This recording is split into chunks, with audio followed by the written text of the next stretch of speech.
So Lava Center is an interactive exhibition on volcanoes and earthquakes based on the south coast of Iceland next to the ring road.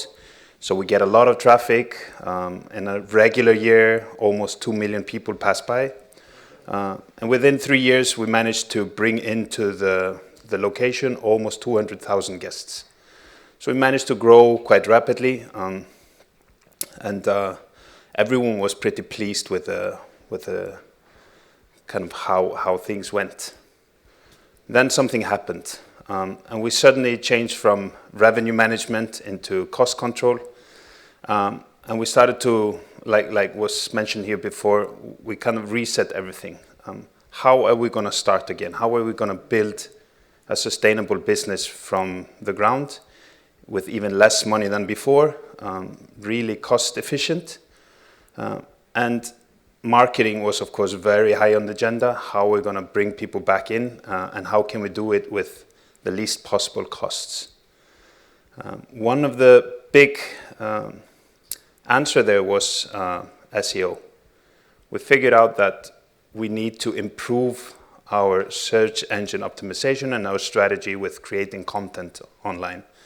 I think many of the companies in Iceland were kind of spoiled at that time because there were so many people coming, and if you did a pretty good job, you would kind of get quite a lot of clients. We were also using, of course, OTAs and other ways, but now we figured we need other ways to improve our business without a lot of costs. So we went kind of through this idea, how we're going to do this, why should we do this? And we were quite strategic with it. I mean, there are, of course, loads of positives with an improved content strategy. We see like increased visits. We can do very specific content on very specific things, and that helps us when we're talking about issues that we really want to raise up. It is very cost efficient, but notice that there's a star there, because it's also very time consuming. So so we figured out like this could be something that we could really work with because we actually have staff and we have people, but we don't have a lot of cash. So maybe this is something that we could really look into. We also believe it's very adaptable. So you suddenly have an eruption in your backyard. You can create a lot of content very quickly, and it attracts attention, especially if you have something that's so relatable as the Lava Center. And of course, a good content often is evergreen, meaning that if you write a good content once or create good videos, they can live for a very long time and create revenue long after it has been posted. But there are also a lot of cons with this methodology. Even though Janneke said it's easy to predict ROI, maybe more with the collaborators we work with, that's true. But often with SEO, it can be quite difficult to kind of calculate exactly the hours that you put into it and the money that comes out of it. It is really time consuming, especially in the kind of way we went, where there's a lot of training involved, there's a lot of man hours involved. So you kind of have to have kind of a flexibility in that sense. But for small and medium-sized tourist companies in Iceland, I think a lot of us have a lot of time, especially during off seasons. So we believe it's a good use of time. It can be quite complicated. I mean, we're fighting with huge companies, often with the same topics, the same words. We see it very clearly when we're buying ads that we have topics like Northern Lights that are so expensive that you really have to have a very efficient business model to make it work. And the same goes with SEO. You have to be quite efficient with your work. And this is not like a one-stop deal. You have to kind of start this as journey, and it never stops. So you have to constantly create this content. You constantly have to have this set in motion. And normally it's not very good for branding, but it can be very bad for branding if you do it badly. So you will have to do some kind of advertising, some kind of video content, something that really amplifies your brand and gives you maybe even better image of the place, a bit like Inga discussed earlier with Italy. But we had pretty good experience with working like this. I remember when I took over late 2017 and they were struggling a lot. we noticed that this organic search was really delivering almost nothing, and we ranked really low everywhere. And then we noticed these small things, like we have an observation deck, which is like 15 meters above the ground. You can see all the major volcanoes around the area. So Hekla and Eyjafjallajökull and the Westman Islands, everything almost within a reach. But we called it viewing platform.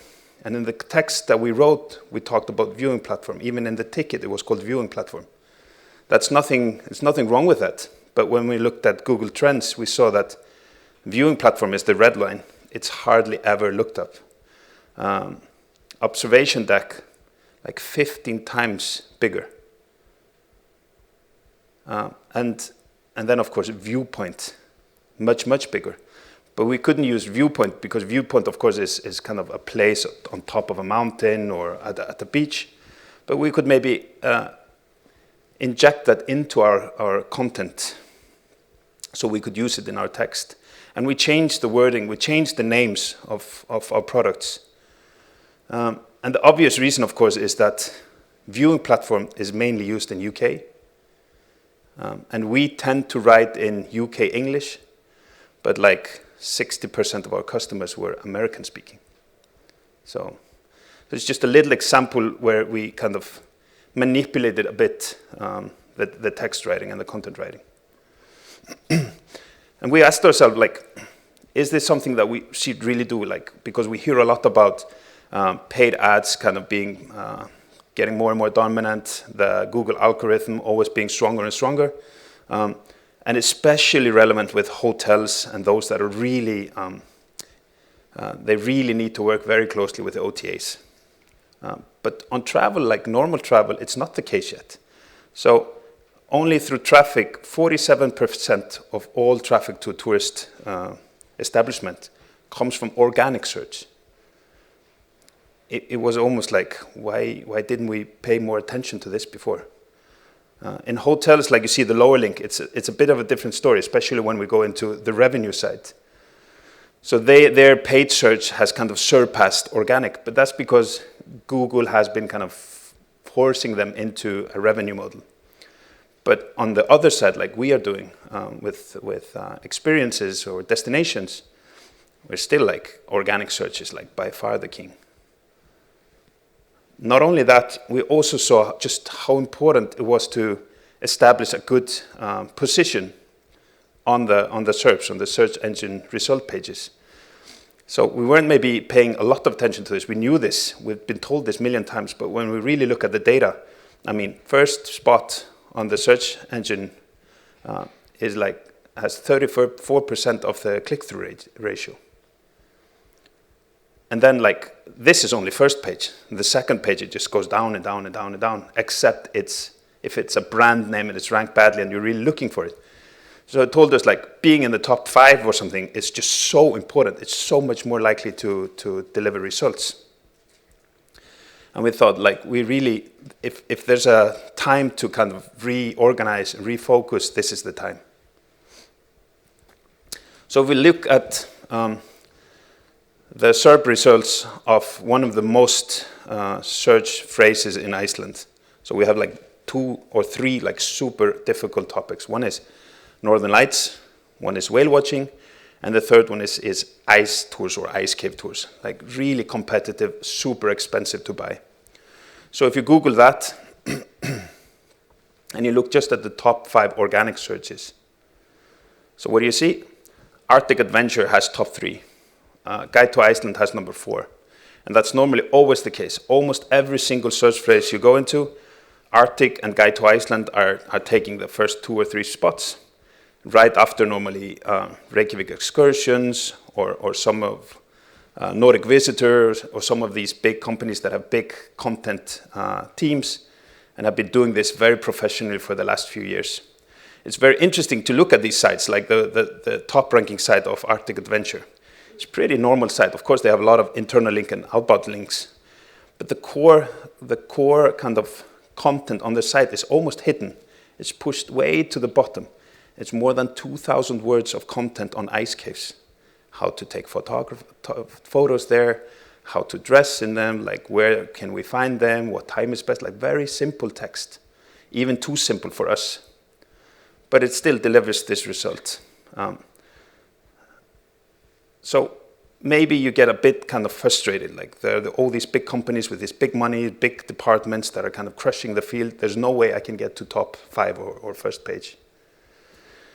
But there is hope, and there was hope. So there's a site called I Heart Reykjavik. It's a single person, or it was a single person operation. One blogger, really dedicated, knows a lot about SEO, and she is almost on every single page with the core topics. So I know that Arctic and Guide to Iceland rule words like Folsvöllur and Hella and all kinds of crazy words. But she, like ice caves, northern lights, whale watching, you name it, she's there. It's incredible. So if she can do it alone, we must be able to do it as a team, and we must be able to at least get in the first page, right? So I just want to celebrate her because she's a pretty cool person doing this all alone. Her name is Auður, and during COVID she decided to stop her travel blog and her travel business. So we lost her out of the business. But at least her legacy lives a bit, and it kind of motivated us to go for this. But when we had this decision kind of based on facts and all of that, we also had to be quite decisive on what are we going to say, how are we going to say this. Because in the past we had tried a lot of things. I mean, we had bought services from abroad, from these big companies that are selling content. But we're not maybe like Arctic Adventure. They can maybe write silly articles about something which brings in a lot of traffic. But we are called Lava Center. In Icelandic, we're even called the Center for Volcanoes and Earthquake in Iceland. We were built, and the whole structure was kind of, we got a lot of help from the Earth Science department of the university. The author of the storyline is Ari Trausti Guðmundsson, a very known geologist. We're getting free access to amazing data from the Icelandic Met Office. So we are kind of building this on top of those people and that knowledge. So we can't really write rubbish text, or we can't really produce bad content. We can never talk about deadliest super volcano, or we can't even use those words. So it's not only the guests that we have to kind of talk to and deliver content towards. It has to be accepted by other stakeholders or shareholders. And in our case, it's the whole community of geologists and people that have interest in volcanoes. So we have to be very careful with what we say and how we say it. And that's the reason why it was really difficult for us to buy it from somewhere abroad with people that maybe had never been to Iceland. And not only that, we're in a farmland. So we're in the middle of South of Iceland. So people are raised up with rich history, heritage. They're farmers, they know their mountains. They know the waterfalls, they know the names. So we have to treat that also carefully. If not, they start talking negatively about us. And we kind of rely on those people to send traffic to us and be our friends. So we can't really do this badly. So our decision was kind of, we need to speak volcanologists. We need to be geology nerds. We need to speak their language a bit. And we need to be very careful of how we do it. So the solution we came up with is, when we start opening again, let's hire people that have competences, have knowledge, and have interest in helping us being a part of a team that can create value, not only by being hosts or selling tickets, but by really conveying their knowledge and their interest in the topic. So we started advertising not for staff, we started advertising for hosts. We named it that we're looking for people with great interest in geology, nature, environment. And we were a bit skeptic at first that we would find these people. But we had great results. So now we have 2 multilingual geologists. Both are very efficient in writing content. Of course, they need training in how to write SEO text, and we have help with that. But they are starting to produce landing pages, content pages, detailed descriptions about the volcanoes that we're working with. We have an amazing German photographer and an artist. He's even a carpenter as well. So after work, he helps us with carpentry, but he takes a lot of photos for us. So even though we're buying, of course, photos from both content creators and renowned photographers, it's these daily tasks that have been so valuable. We have a Spanish exhibition curator. We have a girl from Gabon who speaks 4 languages. So we suddenly have a team that has a totally different approach to how we could do this. And we think that finally we have a team that we can kind of together build a new content strategy. So the current plan now is that we are coming out of COVID. We have reopened. We are gaining a lot of traffic compared to what we expected. But we're a bit slow on the content side because we just hired those people during summer. We're going into this team, so we're rebuilding our website. We're rewriting almost every single content piece on their website. On top of that, we reached out again to the people that helped us in the beginning. So Ari Trausti, for example, he is writing a monthly column on Icelandic geology. So yesterday he sent in a piece on Grímsvötn, which has been, we've had a glacier outburst and a possible eruption. So he wrote a piece. And that's kind of what we look at as an anchor piece, something that makes us very credible as a destination. Then our in-house team is writing just simple landing pages, posts about Hekla, just long posts about kind of all kinds of details about Hekla with inbound links and outbound links.